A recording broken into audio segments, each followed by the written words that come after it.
বেশ কয়েকটা সাদা জবা ফুটেছে, লাল জবা ফুটেছে। জিনিস নিবি, জিনিসের জায়গায় জিনিস গুছিয়ে রাখবি, ঠিক করে রাখবি। কথা শোনে না, জানো তো। Good morning friends, welcome back to my channel আমার কথা।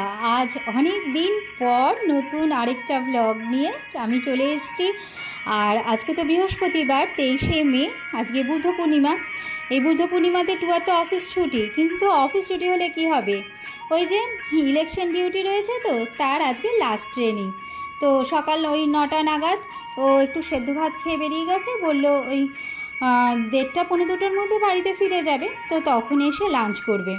তা আমি একটা নিরামিষ তরকারি, যেহেতু আজকে পূর্ণিমা নিরামিষ খাই, তো সেই জন্য একটা নিরামিষ তরকারি আর ভাত করেছি আর সেদ্ধ দিয়েছিলাম, তাই দিয়ে মেয়ে আর ওর বাবা খেয়ে নিয়েছে। আর আমি 1 কাপ চা খেয়ে স্নান সেরে এখন পুজোর জোগাড় করছি। এই তো পুজোর প্রায় জোগাড় শেষের দিকে। এবার একটু ওই গাছে ফুল রয়েছে, ওই ফুলটা তোলা হয়নি, ওই ফুলটা তুলে নিয়ে পুজোয় বসবো।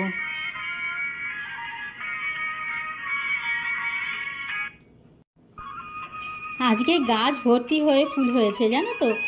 তবে এই টগর ফুল কালকে একটু বেশিই ফুটেছিল, আজকে একটু কম, তো যাই হোক, পুজোর জন্য হয়ে যাবে।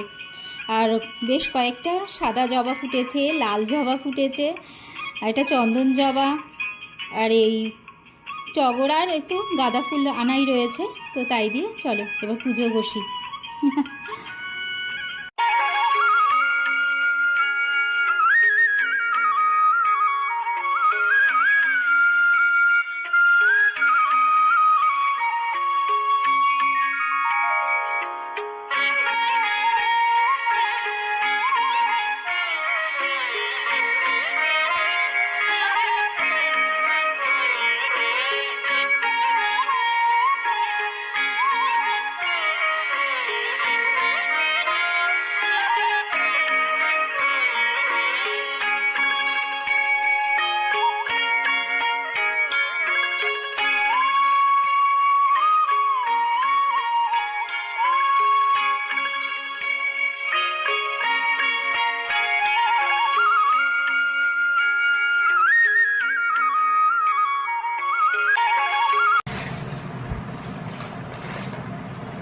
পার্সেল এসেছে, চলো এই পার্সেলটা একটু এখন খুলে নিই।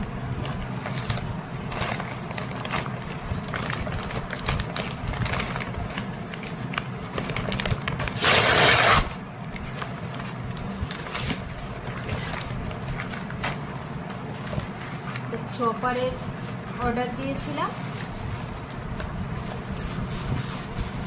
সেই চপারটা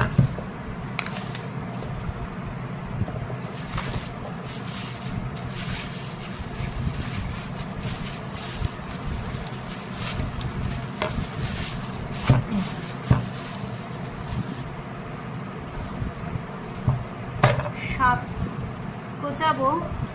আর শাক কোচালে না এই বুড়ো আঙুলটার যে কী অবস্থা হয়, একদম ঝিরিঝিরি মতন হয়ে যায়, তো সেই জন্য এই চপারটা আনতে দিয়েছিলাম।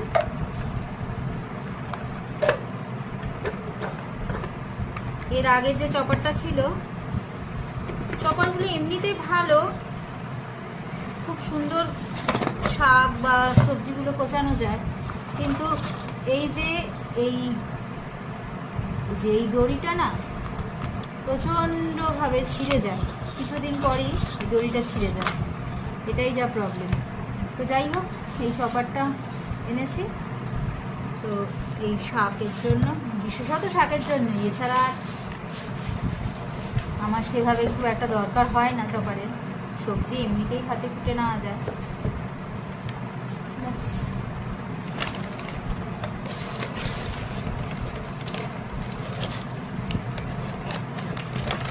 ফেলবো।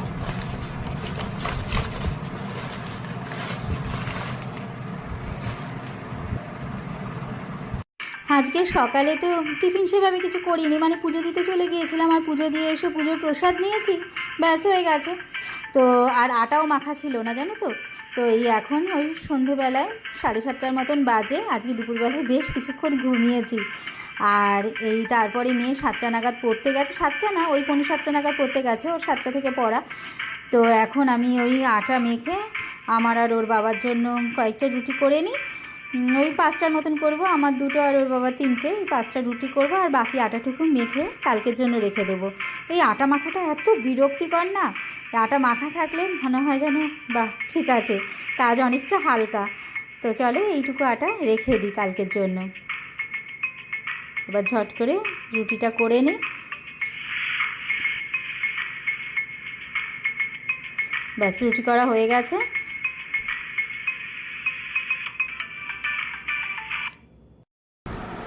এখন 9:30 বাজে আর এখন আমি এই কলমি শাকগুলো বেছে নিই, মেয়ে ফেরার আগে দিয়ে বেছে নিই। মেয়ে এখনও পর্যন্ত ফেরেনি, ওই 9টার সময় পড়া শেষ হয় দিলে, তারপর ফিরতে ফিরতে ওই 9:30 পৌনে 10টা বাজে।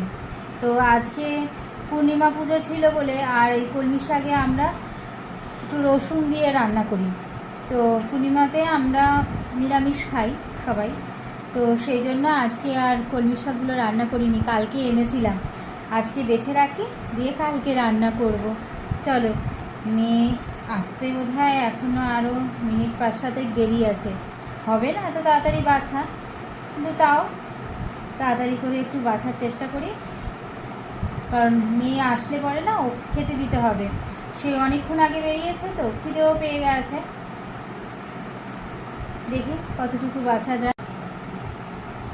এই যে মেয়ে পড়া থেকে, কিরে পড়া হয়ে গেছে, চল যা ব্যাগটা রাখ, খিদে পেয়েছে না, চল ব্যাগটা রাখ। খেয়েছিস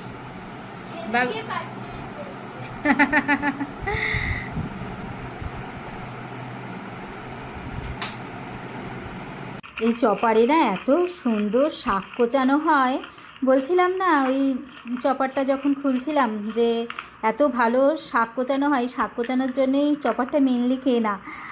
তো দেখো খুব সুন্দর শাক কোচানো হয়।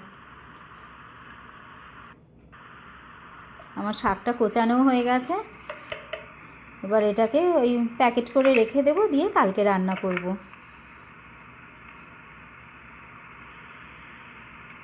মেয়ে এসে গেছে, এবার চলে ওকে খেতে দিই। এখন ওই 10:15 মতন বাজে, মেয়েকে খেতে দিয়ে এসছি, আর আমার এখন অতটা খিদে পাইনি, আর ওর বাবা তো সেই 11টার আগে খাবে না। তো সেই জন্য এই জিনিসগুলো, সেই আকার আমার এই জিনিসগুলো মেয়ে কিছুদিন এই প্রজেক্টের কাজগুলো করেছে, এত ছড়িয়ে ছিটিয়ে রেখেছে আমার জিনিসগুলো, আমি ওকে বারে বারে বলি তো যা জিনিস আছে তাই দিয়ে কর, আমার এই এত কস্টলি, মানে এগুলো এত এক্সপেন্সিভ না আঁকার জিনিসপত্রগুলো, তো এগুলো তুই নিস না, নিয়ে নষ্ট করিস না। ও তো কথা শোনে না, ও তো নিয়েছে, আচ্ছা নিয়েছে খুব ভালো কথা, তো সেগুলোকে তো একটু গুছিয়ে সুন্দর করে রাখবে, নেওয়ার বেলায় আছে, এগুলো আর গুছিয়ে রাখার বেলায় নেই জানো তো।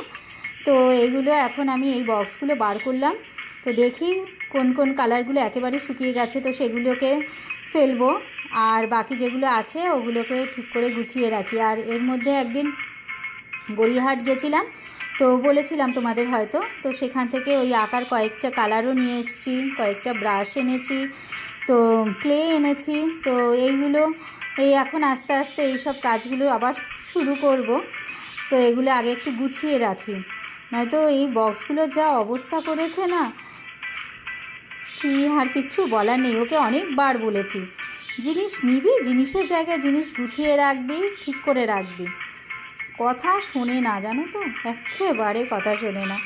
তো এগুলো একটু গুছিয়ে রাখি।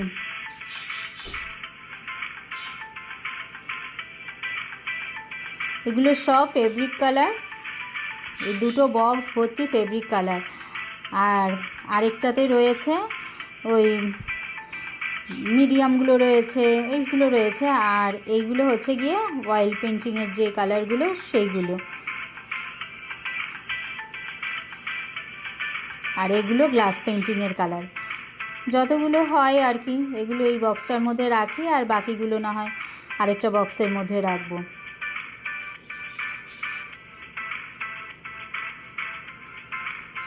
সবগুলো তো হবে না, রেখে দিই।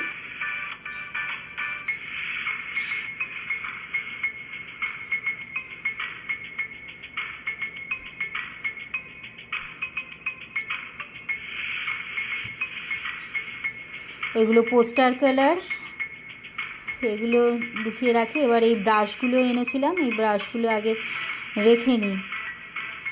দাঁড়াও, বললাম না সব এলোমেলো করে রেখে দিয়েছে। এগুলো আগে গুছিয়ে এগুলো রাখি, নয়তো ব্রাশগুলো সব ছড়িয়ে যাবে। এমনিতে এক একটা ব্রাশ বেশি দিন ইউজ করা যায় না, আর এই ব্রাশগুলো কিনেছিলাম। এগুলো এবার গুছিয়ে রাখি আস্তে আস্তে। তো চলো আজকের ব্লগটা তাহলে এখানেই শেষ করছি। ব্লগটা তোমাদের কেমন লাগলো অবশ্যই কমেন্ট করে জানিও। ভালো লাগলে একটা লাইক আর শেয়ার করে দিও। ফিরে আসছি খুব তাড়াতাড়ি নতুন আরেকটা ব্লগের সাথে। তো ততক্ষণের জন্য টাটা।